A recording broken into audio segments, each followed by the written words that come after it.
What's up guys? Dave here, back with another episode of Tech Unraveled, and today in this episode, I want to talk to you about this guy. This is the Samsung Galaxy Z Fold 2 5G. In this video, I'm not gonna get deep into the specs. I'm not gonna talk about the price. I'm gonna talk about why I'm going to return this phone. But before I begin, make sure you hit that like button, subscribe, and turn notifications on. Let's get into it. Blah!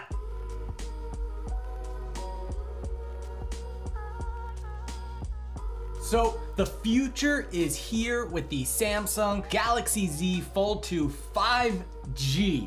This iteration of the Fold has brought us one step closer to what will inevitably be a foldable smartphone future. Foldables, in my opinion, are definitely the future. While the Samsung Galaxy Fold 2 is a marvel to behold, there are some serious shortcomings that outweigh the positives. Well, there's really only one huge positive, and that's the Fold's massive 7.6-inch dynamic AMOLED display. This thing is stunningly gorgeous, and with its 120 Hz refresh rate, this phone is liquidy smooth while using the inside. When you open up the phone, you get fully immersed, whether you're gaming, watching videos, or just reading an article. It really doesn't get much better than the offering that Samsung has given us here. The improvements that Samsung made over the original Fold,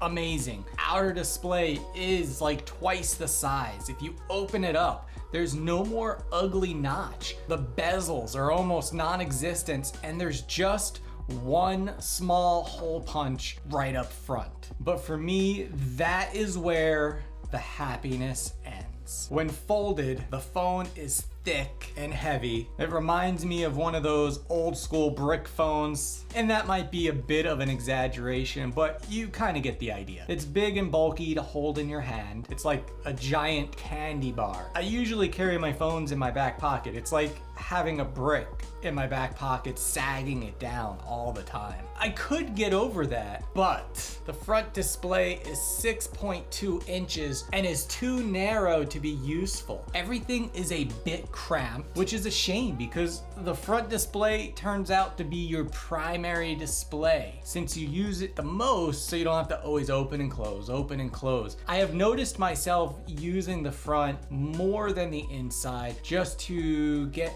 the quick notification, send a quick text, but the keyboard's cramped, you know? Everything on the screen is cramped. And then the biggest issue I have, it's a 60 Hz refresh rate. I know for a lot of people that won't matter, but for myself, I've been using a 90 Hz or better phone for 2 years now, and I can really see the difference. It actually bothers my eyes when I'm scrolling endless through one of my social feeds, and I can just see it like, you can't really show refresh rate on camera, but it's jaggedy. And I'm sure a lot of you have seen that going from an older phone to a newer phone. And still, I could possibly get over that, but the fingerprint scanner is in the power button on the right side of the phone. It's awkwardly placed, not in a natural spot where your finger always goes to. It's kind of a little too high, if you ask me. We wear masks all the time now. When you go into your phone and you're unlocking it, you know, because the fingerprint scanner is placed awkwardly and you have to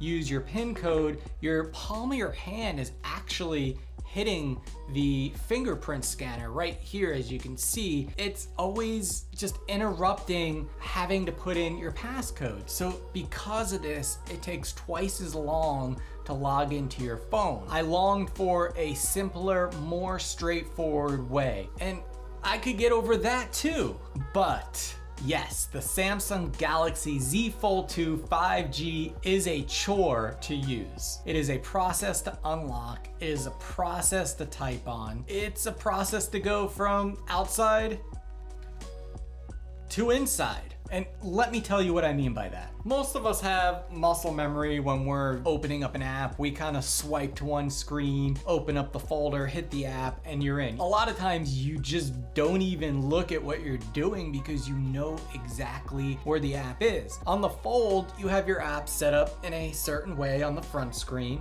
and then when you open them up, they're in a different spot. And that's okay, I get it, because the front screen is so much larger. Now you're searching again, you're looking, you don't have that muscle memory. I found myself actually just adding a couple of apps to the home inside display that I use all the time. But it's just time consuming. It's those extra steps, it's those extra things that makes this phone frustrating to use. And still, with all of its flaws, this phone is still a stunning device. Having this massive display on the front, it's just amazing. I love it so much. It is the future, but the future isn't quite ready for us yet. I look forward to the next iteration of the Fold. I look forward to a Fold that has a larger front display. They stretch this out, adding 120 hertz refresh rate, adding an in-screen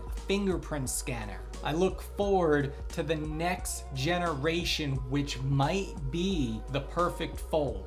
The Fold 3 might be the first one that's ready for consumer consumptions. Now, I'm sure you've watched many other reviews up to this point, and they've all told you this phone is amazing and it's great and everybody should have one, and it's fluffy and floats like a cloud and does magic tricks. But the truth is, this isn't ready for the average person. This phone is not suitable for the average consumer. It's too thick, it's too heavy, it's not ready. It doesn't have all the features that we desire in the right way just yet. It's not ready, and that is why I'm switching back to my OnePlus 8 Pro until something else grabs my attention. All right, guys, thank you for listening to me rant, but that is what I have for you today. If you liked this video or I helped you in any way, smash that thumbs up, and if you haven't already, subscribe and hit the bell. That way you get notified of my next video.